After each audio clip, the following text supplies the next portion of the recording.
What's going on, everybody? It's Alpha the Wizard back at it again with another deck profile. So I've been grinding hardcore with PK Brave, and this deck is actually just kind of wild. Not gonna lie, I don't necessarily think it's tier 0, because tier 0 is like when like literally nothing can beat it. But like I think it's definitely tier 0.5. I think it's like a notch above like all the other tier 1 decks. Without further ado, I'm just gonna go ahead and dive into the profile. I really do think this deck is just like above all the other tier 1s. So we'll start with the PKs. Gotta have 3 Torn Scales. This is just pretty standard. Torn Scales is just insane in this deck. Top decking this card late game just like wins. And then of course we got 3 Boots. Boots is almost a mandatory requirement at 3. Like, this card just comes up so much. It's just a free extender. You search Fog Blade. It's pretty good. And then we got 2 Cloak. Cloak at 2 is cool. Not gonna lie, sometimes I do side this out. Like, post siding, you don't necessarily need to, but it's nice to have more PK names. Like, to be honest. And the only other 2 PKs I play are Stained Greaves and Ragged Gloves. Stained Greaves is insane, actually. This card, like, when you see a lot of PKs and your hand gets a little cloggy, this card just does so much. It just gives, it's like a extender times 2. It's like pretty cool. And then of course Ragged Gloves at 1. You don't really need more than 1. I mainly send like either like Wings or Fog Blade with this. Now if I'm short on PK cards, then yeah, this could send Cloak, but you know, other than that, it's really, you just need 1. But yeah, so that's really it for those. And then on for just the extender monsters, we got 2 Psychic Wielder, or sorry, 1 Psychic Wielder, 1 Psychic Tracker, and then of course 2 Junk Forward. Junk Forward, kind of nice, not gonna lie. Like, when I see this card, it's pretty good. And even when it's like awkward, like if I open like the Adventurer card, I could even just normal summon like Junk Forward, trigger the Adventure, and then just like special like Wielder, play E-Telly or something, and get into a Cherubini. It's pretty cool. It's pretty cool. I like Junk Forward in this deck. Like, it's kind of nice. I like it better than the Kajamusha. And then you know, for the bricks, these are like the main bricks. Here, we'll just make it look cool. We got Scythe. Obviously, we're Scythe locking our opponent. We got Dasher, you know, free summon. And then Celestial, it's just Pot of Greed. Plus, obviously, these are for DPE as well. But yeah, so really don't need to explain these a whole lot. And not gonna lie, like, Scythe is like a kind of a brick, but opening this card is actually really nice. Like, can't tell you how many games I won because I opened Scythe, played around Nib, and then I just made Verte on the 4th summon and set Scythe and just won. Like, it's just, this deck is insane. And then on for the Brave package, we gotta run 3 Temple.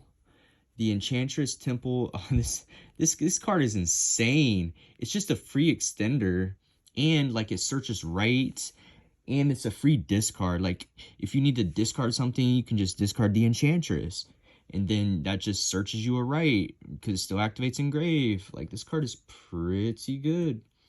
And then of course we got the 1 Griffin Rider.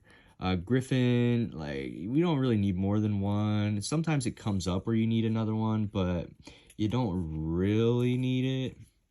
And then we do run 3 Rite of Armistice. This card is just broken. Not gonna lie though, sometimes post siding, I do side 1 out, especially if I'm going second. Going first, if I need more hand traps in the main board, then I definitely will only play 2, because I mean, this card is very, very searchable, so you don't necessarily have to open this. Plus, you can only use it once per turn, so I mean, you know. But then, you know, the kind of bricks, Draco back is semi-brick. Like, if you have the combo with Draco back, like, it's so free because you discard but then equip, so it's only like a half a brick. Fateful Adventure is just insane. This card just does so much to set up the Omni Negate, the Griffin. I really actually like the Brave stuff in this deck. People don't say it's good, but I think it's insane. And then onto the, you know, regular spells. I do play 3 E-Telly. Konami, thank you for bringing this card back. I haven't had 3 Telly since Teledad days. Like, this card is just insane. Like, this card was limited for a long time for a reason. Like, this card is just wild. And then we got 3 droplets. We don't play a lot of hand traps in the main board, so droplets just ensures that, like, okay, here's my theory behind this. Like, usually we have enough gas to break what our opponent's doing, and if we need help, droplets just comes into play. So, I mean, that's kind of where we sit at with this. I don't really see myself like scooping a lot of game ones like I used to like not reveal what I was on because I knew I couldn't break their board. With this build of PK with Brave, I almost always feel like I can break a board, honestly. So it's like I can't even recall scooping game one to like conceal what I was on. It just breaks boards really easily. And then Fusion Destiny, this card, yeah. Shout out Konami, leaving this card at 2. Probably should be at 1 or banned, but nah, we got our way.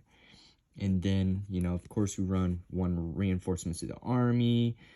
This card is just mandatory. You can just search Torn Scales for free or any other PK. It's just so nice. And then, of course, 1 Foolish Burial.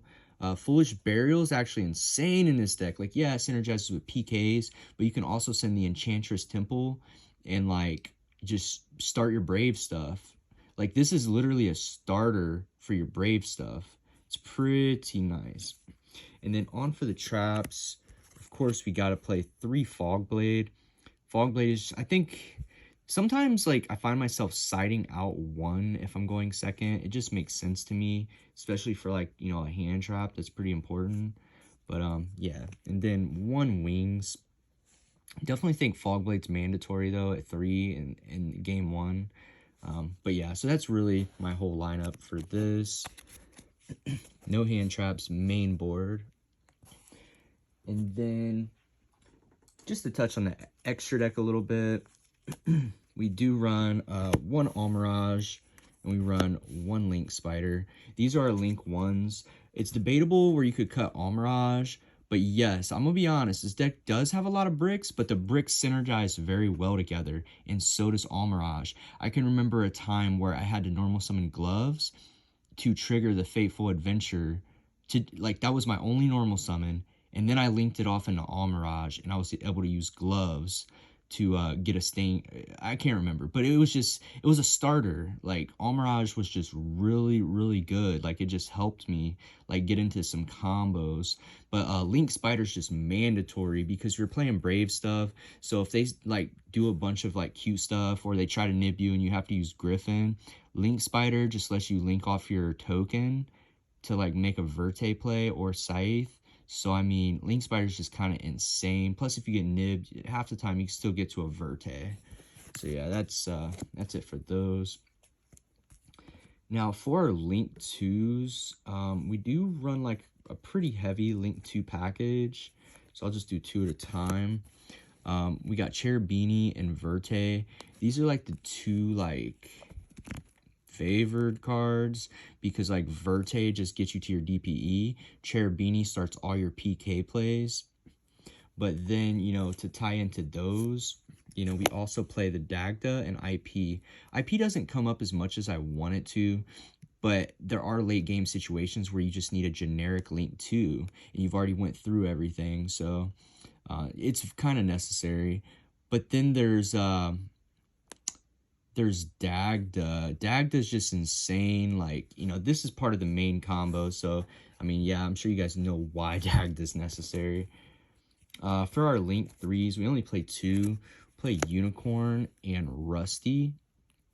Rusty is just insane. They brought this card back. It was banned for a long time. And then Unicorn, you know, we just go for game. We just it helps to crack their board and just get into the next card I'm going to mention, and that's an access code. If you make access code in this deck, chances are you're going for game. Like, one of my friends told me a long time ago, like Borosword, for example, when you see Borosword hit the field, they're trying to kill you. Same thing with access code. Like, as soon as you see PK drop access code, they're going for game. So yeah, it's really it for the links. Now for the XZ monsters, we do play 2 Break Sword and 1 Leviair. Some people like running 2 Leviair. I honestly just don't think, like, I think if you're good at managing your resources, you don't necessarily need 2 Leviair. Like, the combo only requires 1. You don't really need it late game. Almost would just rather have a Break Sword. Like, there's almost just no reason you need the second one. Like, I don't know. This combo is just pretty nice with just 1. But yeah, 2 Break Sword is almost just mandatory because we might end up using 1 in the first combo, and then it could come up late game for Zeus, which brings me to that. The last 2 are, yeah, last 2 extra deck cards. Well, last 3. We got Downer, Zeus, and then, of course, the Enforcer. So, yeah, this is just pretty insane, actually. Downer, Zeus, pretty self-explanatory. Enforcer, explanatory, because we run the package. And then just to touch on the side deck a little bit, I actually put a lot of thought into my sideboard. I'm running 1 Pankratops. Pankratops is kind of insane against, like, control decks. It outs Floodgates, all kinds of crazy stuff. Pank is just insane right now. Like, especially with the Brave token stuff. It's just pretty crazy. But yeah, then we play 3 Nib post sideboarding. We definitely need Nib for the mirror match. We need it for Brave Prank Kids. We need it for Brave Virtual World. We just need Nib. It's kind of fallen out of favor just because the Brave stuff is insane. But I definitely think, you know, Nib is just, I think if used properly, it's insane. As well as this. Lancia is just mandatory. 3 Nib, 3 Lance in the sideboard. I think it's just important. If I could squeeze Lancia in the main board, I would, but I like to run 40 cards, and I think Droplets is just so much more important, and we already run, like, enough bricks, so we can't afford to run, like, a lot of hand traps, if that makes sense. But yeah, I definitely think Lancia is just crazy. But yeah, so that's all for the monsters in the sideboard. And then on for the spells, I run 3 Twin Twister. People might say, but Alpha, why don't you run Cosmic? Cosmic outs the Scythe. Cosmic outs all kinds of stuff. It banishes. Well, hear me out. If we're talking about the mirror match, first of all, I'm not going to side in Cosmic because you would think it's good against Scythe. But chances are they have a Griffin. It doesn't matter. They're just going to negate it with Griffin. So I'd almost rather have a hand trap. Like, to be honest. Now, if we're playing against Eldritch, one could argue Cosmic's better because they play Sky Prison. But I say you play at their pace. Like, against Eldritch, they're not like an OTK deck that's just going to kill you in 1 turn. Once they flip their Floodgates and stuff like that, your Twin is 100% live. Or once they commit their Sky Prison, Twin is just crazy. Like, I'm just saying, like, they go Sky Prison, set a card from deck that you know, and they have like a TC Boo face up. Twin just outs both of those problems. I'm just saying, Twin is underrated. People think it's fallen out of favor, but I just think it's crazy. Not to mention against Prank Kids, godly. And then of course just 1 Feather Duster. Feather Duster is just crazy. Sky Striker just scoops to this card. If Eldritch don't have Sky Prison, they scoop to this card. Like, literally, it forces a judgment, if anything. This card is just good. And speaking of, I do run 3 Judgment. I'm opting to not play Token Collector or Gamma. And my reason being, Gamma is good. I love that card. That hand trap's insane. We all love the driver. Yo, my best friend. But I'm saying, so why not run Judgment, though?